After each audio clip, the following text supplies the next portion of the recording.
तू सोबत असलीस की मला माझाही आधार लागत नाही. तू सोबत असलीस की मला माझाही आधार लागत नाही. तू फक्त सोबत राहा, मी दुसरं काही मागत नाही. या कवितेच्या ओळी अंतःकरणाला जाऊन भिडतात आणि प्रेम ही संकल्पना बाहेर यायला लागते. परंतु हल्लीच्या काळामध्ये, आधुनिक काळामध्ये प्रेमाला आम्ही 3 शब्दांमध्ये बांधून टाकलंय. प्रेम ही व्याख्या करताना किंवा प्रेमाची व्याख्या करताना प्रेमाला फार संकुचित या ठिकाणी करून टाकलंय आपण.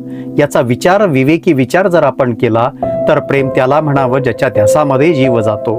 प्रेम त्याला म्हणावं ज्याच्यासाठी जगणं घडतं. प्रेम त्याला म्हणावं ज्या माणसावरती प्रेम असतं, ज्या व्यक्तीवरती प्रेम असतं, ज्या मुलावरती प्रेम असतं, आईचं मुलावर, मुलाचं आईवर.